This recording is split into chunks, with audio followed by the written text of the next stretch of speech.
विप्लव देव जी, हमारे लोकप्रिय उप मुख्यमंत्री जिष्णुदेव बर्मन जी, भारत सरकार की मंत्रिपरिषद में मेरे साथी भाई देवू सिंह चौहान जी, सुश्री प्रतिमा भौमिक जी, त्रिपुरा विधानसभा के स्पीकर रतन चक्रवर्ती जी, रतनलाल नाथ, शिक्षा मंत्री त्रिपुरा सरकार, प्रणजीत सिंह रॉय, श्री मनोज कांति देव, श्री मेवर कुमार जमातिया जी, सुश्री संतना चकमा जी, राम प्रसाद पॉल जी, भगवान चंद्र दास जी, सुशांता चौधरी जी, आलोक कुमार मुख्य सचिव त्रिपुरा सरकार और उपस्थित सभी विधायकगण, चुने हुए प्रतिनिधि और देश और विदेश में बैठे हुए त्रिपुरा के सभी मूल निवासियों को मैं त्रिपुरा दिन की बहुत बहुत बधाई देना चाहता हूं। हर राज्य के लिए अपने स्थापना का दिन बहुत महत्वपूर्ण दिन होता है और आज त्रिपुरा सुवर्ण जयंती अपनी मनाने की दिशा में आगे बढ़ रहा है। तो ये वर्ष और ये दिन दोनों त्रिपुरा के लिए बहुत महत्वपूर्ण है। आज के ही दिन मणिपुर और मेघालय, नॉर्थ ईस्ट के दोनों राज्य भी अपना स्थापना दिन मना रहे हैं। मैं मणिपुर के मुख्यमंत्री और समस्त मणिपुर की जनता को स्थापना दिन की बहुत बहुत बधाई देना चाहता हूं। इसके साथ साथ मेघालय के मुख्यमंत्री जी और मेघालय की समस्त जनता को भी मैं हृदयपूर्वक मेघालय के स्थापना दिन की बहुत बहुत बधाई देना चाहता हूं। मित्रों, आज जब मैं आपके सामने वर्चुअल मोड से उपस्थित हूं, तब यहीं दूर से ही मां त्रिपुरा सुंदरी को प्रणाम कर कर, मेरी श्रद्धा उनके चरणों में समर्पित कर कर मैं मेरी बात की शुरुआत करना चाहता हूं। क्योंकि ये मां त्रिपुरा सुंदरी न केवल त्रिपुरा, समग्र देश के आस्थावान लोगों के श्रद्धा का केंद्र है और मां त्रिपुरा सुंदरी के आशीर्वाद से ही आज त्रिपुरा आगे बढ़ रहा है, फल रहा है, फूल रहा है और सारी व्यवस्थाओं को चुस्त दुरुस्त कर रहा है। त्रिपुरा भारत का एक बहुत महत्वपूर्ण राज्य है। नॉर्थ ईस्ट में त्रिपुरा अपना एक इतिहास रखने वाला राज्य है और राज्य के 50 वर्ष जब समाप्त होते हैं, तब मैं मानता हूं कि त्रिपुरा राज्य की प्रगति के लिए हमें एक संकल्प करना चाहिए। 25 साल के बाद त्रिपुरा कहां होगा, उसकी संकल्पना करनी चाहिए और आज मैं बधाई देना चाहता हूं मुख्यमंत्री जी को कि उन्होंने संकल्प 2047 रखकर त्रिपुरा की जनता के सामने एक लक्ष्य रखा है। त्रिपुरा एक बहुत महत्वपूर्ण ऐतिहासिक रास्ते, आज इसीलिए भारत सरकार के पोस्ट डिपार्टमेंट ने राज्य का स्मारक डाक टिकट भी जारी किया गया है और इंडिया परफ्यूम की भी एक लोगो का लॉन्चिंग आज किया गया है। मैं मानता हूं जिन लोगों को पुरस्कार मिला है वो सभी लोगों को मैं बहुत बहुत बधाई देना चाहता हूं।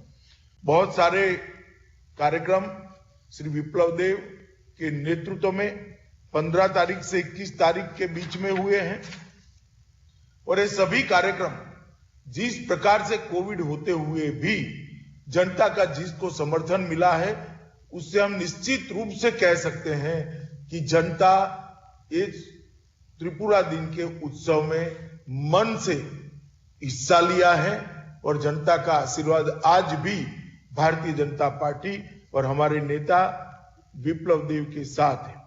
मित्रों, बंटवारे के समय से अनेक विभीषिकाओं को झेलने का काम ये त्रिपुरा राज्य ने किया है और बंटवारे के समय महाराजा वीर विक्रम किशोर माणिक्य एक पहले ऐसे राजा थे जिन्होंने भारतीय संघ के साथ जुड़ने का अपनी घोषणा की थी।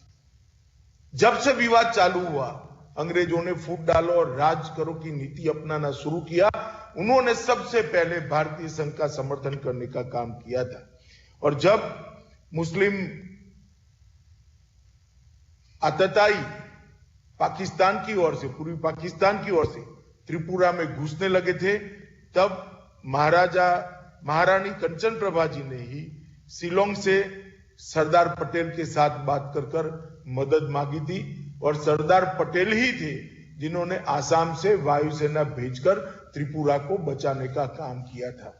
आज त्रिपुरा के स्थापना दिन पर मैं सरदार पटेल को भी निश्चित याद करना चाहूंगा, जिनके त्वरित और दूरंदेशी निर्णय के कारण आज हमारा त्रिपुरा महान भारत का एक हिस्सा है। महाराजा वीर विक्रम किशोर माणिक्य जी का बहुत सारा योगदान त्रिपुरा के पिंड बनाने में रहा है। रुद्रसागर तालाब हो, नीरमहल हो, शिक्षा हेतु सैकड़ों एकड़ पुश्तैनी जमीन दान करनी हो, अगरतला का हवाई अड्डा बनाना हो, हर क्षेत्र में राजा साहब ने त्रिपुरा के विकास की नींव डाली। और इसीलिए राजा साहब की स्मृति में त्रिपुरा एयरपोर्ट का नाम अपनी नीतियों को बदलकर भी देश के प्रधानमंत्री श्री नरेंद्र मोदी जी ने राजा साहब के नाम पर रखा है। और एक 438 करोड़ की लागत से भव्य और सबसे आधुनिक एयरपोर्ट बनाने का काम त्रिपुरा में हुआ है।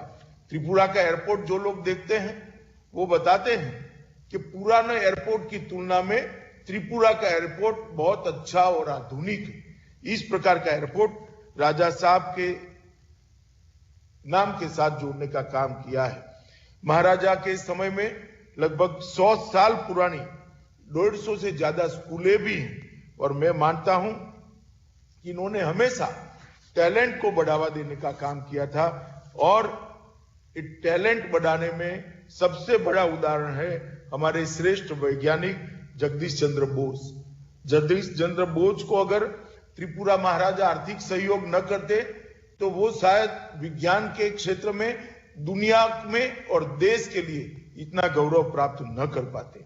आज मैं स्थापना दिन के दिन पर महाराजा जी को भी प्रणाम कर उनको श्रद्धांजलि देकर बात करना चाहता हूं।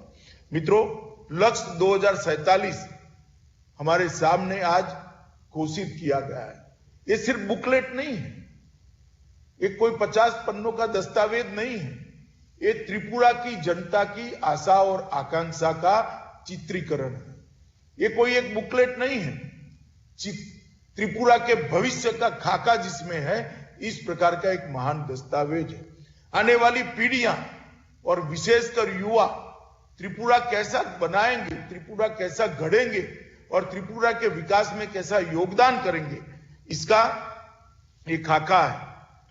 जो मुख्यतः 6 क्षेत्र इसके अंदर चिन्हित किए गए हैं: कृषि, सामाजिक समरसता, पर्यावरण और जलवायु परिवर्तन, उद्योग और इन्वेस्टमेंट, प्रशासनिक सुधार और दूरसंचार और मदद रसद। इस सारे क्षेत्रों में किस प्रकार से त्रिपुरा आगे बढ़ेगा, इसका एक खाका रखने का काम किया है। देश के प्रधानमंत्री जी ने पूरे देश की 130 करोड़ की जनता के सामने देश की आजादी के अमृत महोत्सव के वक्त ये 25 साल के कालखंड को संकल्प का कालखंड बताने का काम किया है। क्योंकि आज ही भारत की जनता ने तय करना पड़ेगा कि जब भारत अपनी आजादी की शताब्दी मनाता होगा उस वक्त भारत कहां होगा, हर क्षेत्र में हम कहां पहुंचे होंगे। और वो कवायद ही हमें महान बना सकती है, दुनिया के नक्शे पर अपना सम्मानजनक स्थान निश्चित कर सकती है। मित्रों, ये 25 साल प्रत्येक भारतवासी के लिए, प्रत्येक त्रिपुरावासी के लिए परिश्रम की पराकाष्ठा करने के 25 वर्ष है।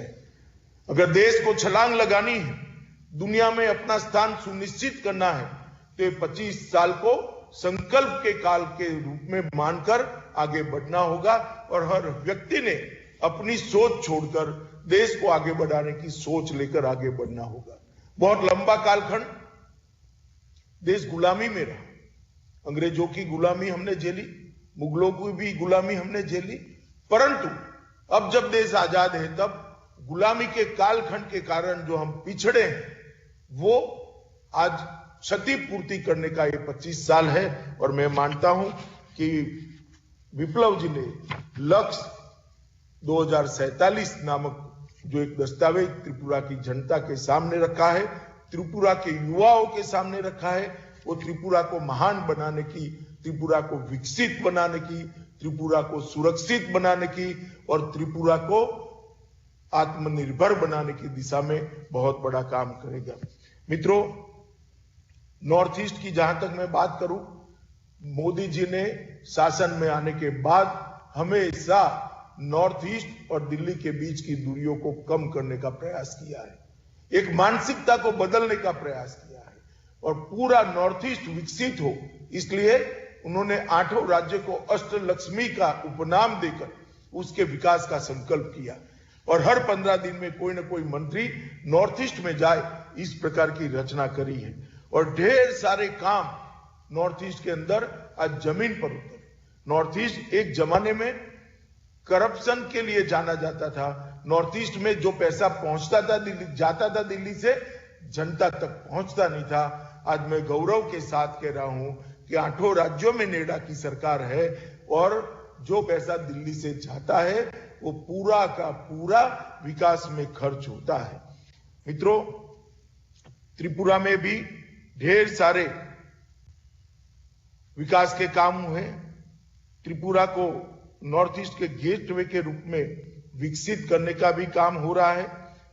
रोड और रेलवे से जुड़ी दर्जनों परियोजनाओं और बांग्लादेश के साथ इंटरनेशनल वाटरवे कनेक्टिविटी के कारण बहुत विकास आने वाले दिनों में, बहुत बड़ा इन्वेस्टमेंट आने वाले दिनों में त्रिपुरा में आने वाला है। अगरतला अखौरा रेल लिंक का काम भी तेजी से चल रहा है। शांति और स्टेबिलिटी, त्रिपुरा के अंदर विप्लव देव और जिष्णुदेव बर्मन ने मिलकर हमारी त्रिपुरा सरकार ने शांति लाने का बहुत बड़ा प्रयास किया है।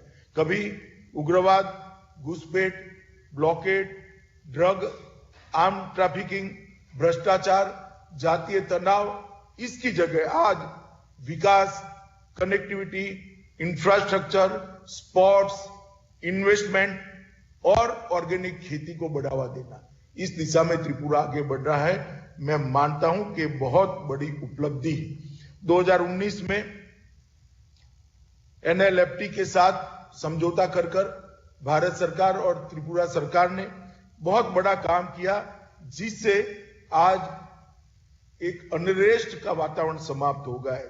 100 करोड़ रुपए का पैकेज दिया गया और 40 करोड़ रुपए का रुपया त्रिपुरा सरकार को जारी भी कर दिया गया है।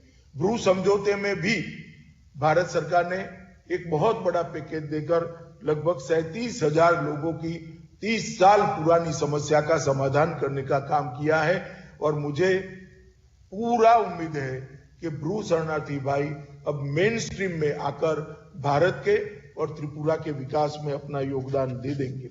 लगभग 1.5 लाख रुपए की आवासीय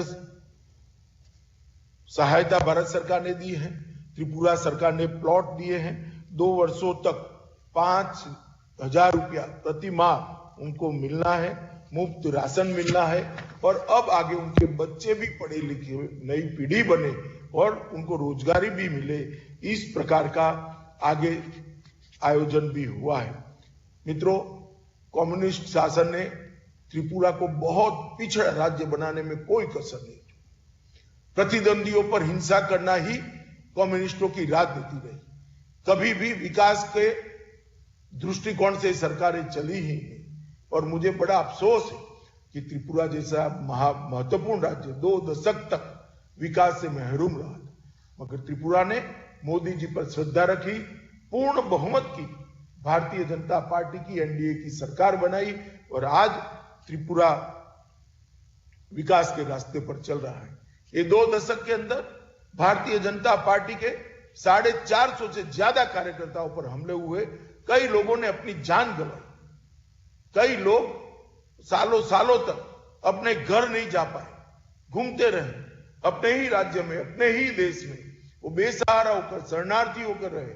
मगर आज इस सब का जो प्रयास था और सबका जो तपस्या थी, इसका सुफल मिलने लगा है और त्रिपुरा विकास के रास्ते पर चल रहा है। ये त्रिपुरा सरकार बनने के बाद विप्लव देव ने नशा मुक्त त्रिपुरा ये अभियान लिया और जो नशे की तस्करी राज्य सरकार के आश्वासन से चल रही थी, उस पर कड़ाई करने का काम किया है। त्रिपुरा अब ड्रग तस्करों के लिए सुरक्षित मार्ग नहीं है। विप्लव देव जी को मैं बधाई देना चाहता हूं कि आपके इस अभियान के कारण न केवल त्रिपुरा के युवा नशे से मुक्त हुए हैं, परंतु देश भर के अंदर ड्रग आने का सबसे बड़ा रास्ता आपने बंद किया है। इसलिए मैं भारत सरकार की ओर से त्रिपुरा सरकार को बहुत बहुत बधाई देना चाहता हूं, जिस दृढ़ता के साथ त्रिपुरा ने इसको हाथ में लिया है। नशीले पदार्थ से जुड़े सैकड़ों मामले दर्ज किए गए, नशीली टैबलेट्स और हीरोइन जब्त की गई है, कुछ ऐसी दवाइयां बनाई जाती थी उसको भी रोकने का काम किया है। और इसका सबसे बड़ा फायदा अगर हुआ है तो जनजाति समाज को नशा मुक्ति अभियान से सबसे बड़ा फायदा हुआ है। इसका सबसे बड़ा बेनिफिशियरी हमारा जनजाति समाज हुआ है। मित्रों, डबल इंजन की सरकार 2018 से जब से चल रही है, आमूल चूर परिवर्तन हुआ है। नियत, नीति और नियम, ये 3 N के साथ त्रिपुरा सरकार आगे बढ़ी है और डबल इंजन सरकार का ढेर सारा फायदा त्रिपुरा के अंदर देखने को मिलता है। मैं एक ही उदाहरण देना चाहता हूं। 2017-18 में त्रिपुरा की प्रति व्यक्ति आय 1 लाख रुपया थी। 3 ही साल के अंदर 2020-21 में 1 लाख से बढ़कर 1,30,000 हुई है। मैं मानता हूं शायद किसी भी राज्य का 30% का बढ़ोतरी नहीं। ये बहुत बड़ी उपलब्धि डबल इंजन सरकार की त्रिपुरा के अंदर है। प्रधानमंत्री जी के मार्गदर्शन में विप्लव देव और जिष्णुदेव बर्मन ने जिस प्रकार से सुशासन को नीचे उतारा है, इसी का ये परिणाम है। किसानों की मासिक आय की बात करें तो 15-16 में 6,580 रुपया था और 2020-21 में 6,580 से बढ़कर 11,096 रुपया। मतलब मोदी जी ने जो संकल्प रखा था किसानों की आय 2 गुना करने का, उसको त्रिपुरा सरकार ने सिद्ध किया है, पूरा किया है। ये भी बधाई के पात्र है। लगभग 2,000 करोड़ का निवेश आया है। त्रिपुरा की इन्वेस्टमेंट समिट में 100 से ज्यादा उद्योगपतियों ने हिस्सा लिया, अपनी संभावनाओं को तराशी है। 2,800 करोड़ रुपए की धनराशि के ज्ञापन समझौते हुए। सिर्फ आईटी में 1,000 करोड़ का इन्वेस्टमेंट आया है। और सबसे बड़ी बात है कि राज्य के अंदर कानून और व्यवस्था की परिस्थिति बहुत अच्छी हुई। गंभीर गुनाहों में 26% की कटौती शायद ही किसी राज्य ने 2 साल के अंदर सिद्ध की होगी। कृषि के क्षेत्र में भी त्रिपुरा ने ढेर सारी उपलब्धियां की हैं। लगभग 86,000 हेक्टेयर को प्रधानमंत्री फसल बीमा योजना के तहत कवर किया गया। वास्तविक भूमिहीन टेनेंट किसानों के लिए मुख्यमंत्री बरगदर योजना शुरू कर दी गई है। मुख्यमंत्री सिंचाई कार्यक्रम के तहत 65,000 हेक्टेयर भूमि को चिन्हित कर सिंचाई का लक्ष्य रखा गया है। और प्रधानमंत्री सम्मान निधि के तहत 2.5 लाख किसानों को प्रति वर्ष 6,000 रुपया सीधा उनके बैंक अकाउंट के अंदर प्रधानमंत्री जी भेजते हैं, जिससे ढेर सारे छोटे किसानों को लोन लेने की भी जरूरत नहीं मिलती है। त्रिपुरा राज्य की स्थापना के बाद पहली बार विप्लव देव सरकार बनने के बाद, भाजपा सरकार बनने के बाद 41,000 किसानों से 72,000 मैट्रिक टन धान 130 करोड़ रुपए का भुगतान कर खरीदा गया है। मैं मानता हूं ये बहुत बड़ी उपलब्धि है। जैविक खेती में भी त्रिपुरा आगे बढ़ रहा है। लगभग 15,000 हेक्टेयर क्षेत्र में अनानास, सुगंधित चावल, अदरक, हल्दी और मिर्ची उगाई गई। मैं मानता हूं कि आने वाले दिनों में जैविक खेती का महत्व बहुत बढ़ने वाला है। पूरी दुनिया में ऑर्गेनिक फूड की डिमांड जिस तरह से बढ़ रही है, आपने जो बेस डालने का काम किया है, ये बेस पर एक मजबूत इमारत होगी और किसानों को ऑर्गेनिक प्रोडक्ट होने के कारण लगभग 2 गुना भाव मिलने की संभावनाएं हैं। और जो मोदी जी ने ट्रेन चालू करी है किसानों के लिए, वो ट्रेन से त्रिपुरा के किसानों का उत्पाद दिल्ली तक बहुत सरलता से पहुंच सकता है। इसके अलावा सुपारी, सतकोरा और अदरक का भी बहुत बड़ी मात्रा में निर्यात हुआ है। कटहल का भी निर्यात हुआ है, वुड एप्पल और इमली का निर्यात भी हुआ है और अनानास का भी बहुत बड़ी मात्रा में निर्यात हुआ है। बांबू की खेती को बेस बनाकर लगभग 1000 बांबू कारीगरों को प्रशिक्षित करने का काम भी किया है।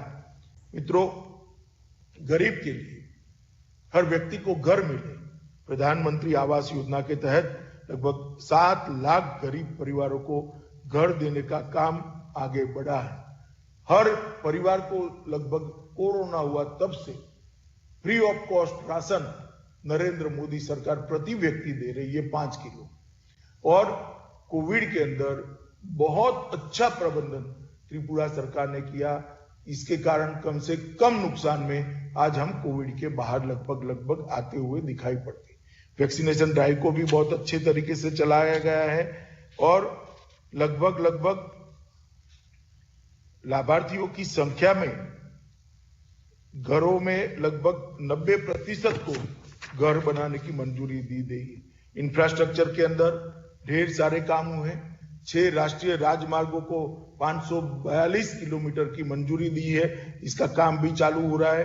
अगरतला अकोला रेल लिंक निर्माणाधीन है। निश्चितपुर में एकीकृत चेकपोस्ट बनाई है। 6 एक्सप्रेस चैन ट्रेन अगरतला से देश के जुदे जुदे हिस्सों में जा रही हैं। किसान ट्रेनें और डेमो ट्रेन भी चलाई जा रही है। फ्लोटिंग जेट्टी के उद्घाटन के साथ श्रीमंतपुर टर्मिनल अंतर्देशीय जल परिवहन के मानचित्र पर आ गया है और प्रधानमंत्री जी की सौभाग्य योजना के तहत 1,36,000 घरों में पहली बार आजादी के बाद रोशनी पहुंचाने का भी काम हो रहा है। अटल जलधारा मिशन के अंदर निःशुल्क कनेक्शन देने का भी काम हुआ है और लगभग पूरे त्रिपुरा में हर घर में शुद्ध पीने का पानी नल के द्वारा पहुंचे, इसका भी खाका किया गया है। मित्रों, एक नए युग की शुरुआत मोदी जी के नेतृत्व में त्रिपुरा ने करी है और सबसे बड़ी महत्वपूर्ण बात है कि आज जो लक्ष्य 2047 रखा गया है, वो त्रिपुरा का कायाकल्प करने वाला एक दस्तावेज बनने वाला है। मैं त्रिपुरा के सभी युवाओं को अपील करना चाहता हूं कि आइए आप त्रिपुरा की विकास यात्रा में जुड़िए। आइए आप मोदी जी के नेतृत्व में भारत की विकास यात्रा में जुड़िए और भारत जब शताब्दी बनाएगा, अपना त्रिपुरा छोटा सा ही परंतु देश का सबसे विकसित राज्य बने, इस प्रकार का पुरुषार्थ हम सब लोग करें। मैं फिर से एक बार मां त्रिपुरा सुंदरी के चरणों में प्रणाम करता हूं और सभी त्रिपुरा वासियों को त्रिपुरा स्थापना दिन की बहुत बहुत शुभकामनाएं देता हूं और विप्लव देव जी और विष्णुदेव जी की जो जोड़ी है उसको भी बहुत बहुत बधाई देना चाहता हूं कि आपने त्रिपुरा को विकास के नक्शे पर ले गए हैं। आप सभी को बधाई देकर मैं मेरी वाणी को विराम देता हूं। वंदे मातरम।